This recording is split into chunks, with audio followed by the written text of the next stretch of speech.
अब इस सेक्टर में ये बताना चाहता हूँ कि भाई क्या फ़ैक्टर्स हैं बालों के बारे में, कि क्या फ़ैक्टर्स हमें अफेक्ट करते हैं हमारे बालों को।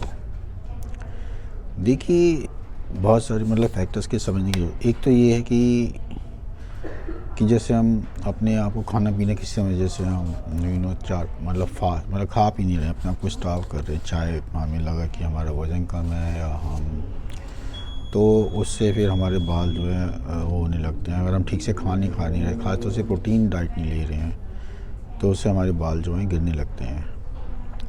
तो प्रोटीन अब सोया पनीर में, दालों में, स्पिनच पालक में, मटर में, बादाम में, काजू में, बकव्हीट कुट्टू बोलते हैं जिसको, उसमें प्रोटीन होता है। बाकी नॉन वेज में प्रोटीन होता है। तो अब हम सबको जो हैं, ये तो एक मेडिकल फैक्ट है, मतलब ऑन एन एवरेज आदमियों को 3000 कैलोरीज लेनी होती हैं और लड़कियों को 2000 कैलोरीज लेनी होती हैं रोज़, मतलब रिक्वायरमेंट होती है, मतलब कैलोरीज और प्रोटीन। तो अगर हम कम कैलोरीज लें और प्रोटीन कम लें तो फिर नहीं तो हमारे जो है बाल लूज़ होने लगते हैं।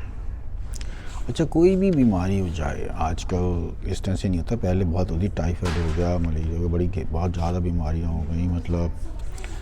और हमारे ज़माने में तो बिल्कुल ही जॉन्डिस वगैरह कोई भी मतलब बड़ी बीमारी हो जाए तो उसमें बाल गिरने लगते हैं।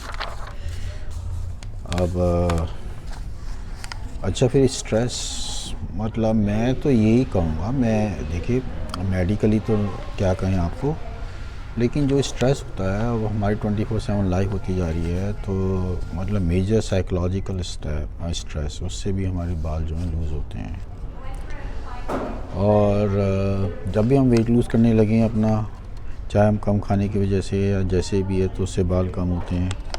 अच्छा, थायराइड हार्मोन का रोल तो हर चीज़ में है, और थायराइड हार्मोन बनता है आयोडीन से, तो उसका तो इफेक्ट तो हेयर पे है ही। मतलब अब आप माने ना माने, आयोडीन की कमी तो है, इंडिया में तो आयोडीन की कमी है। पहले आपको आई डोंट नो, आपके पेरेंट्स को पता होगा, खूब बड़े बड़े वो गॉइटर बन जाते थे, मतलब आप जो है उसके लिए बहुत कहानियाँ कही गई हैं।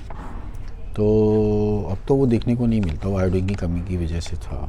अब अमेरिका में तो हम जब से आए हैं तो यहाँ तो सॉल्ट ही आयोडाइज सॉल्ट आता है, आप देखेंगे, आपको पता भी होगा, इंडिया में भी आने लगा है बड़े शहरों में। तो अच्छा, एक फिर आयरन की कमी से, आयरन का बड़ा इंपॉर्टेंट रोल है, आयरन इज़ रियली इम्पॉर्टेंट अपने बालों के लिए और नाखूनों के लिए। अब मैं गुड़गांव में जब मैं प्रोजेक्ट्स कर रहा था आप लोगों की सेहत बनाए रखने के लिए, तो पीजी में लड़कियां होती थी कई सारी, एक की तबीयत ख़राब होती तो आती थी दिखाने, तो कई बार जैसे एक दो के ब्लड टेस्ट देखता, सबकी में ही खून की कमी होती थी, और खून बनता है आयरन से। और दूध में सब कुछ होता है लेकिन आयरन नहीं होता, मतलब आयरन सचमुच ही। तो और फिर लड़कियों में ये भी बात है कि भाई, अब मैं डॉक्टर हूँ, मैं क्या कहूँ, मंथली साइकिल मतलब ऐसे होती है सब लड़कियों में कि एज के बाद जब बड़ी होने लगती हैं लड़कियाँ, तो उसमें ब्लड लूज़ होता है, तो आयरन लूज़ होता है, मतलब ब्लड की कमी उस तरह से।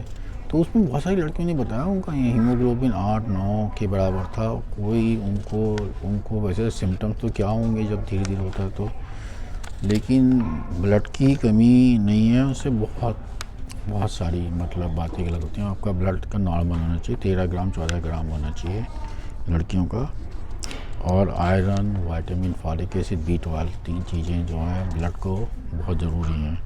खैर, तो अब जब ब्लड आप सबको नहीं है यंग लड़कियों को, तो फिर आयरन की कमी से है, और उसके हेयर पे बिल्कुल अफेक्ट होता है, और हेयर लूज़ भी होने लगते हैं।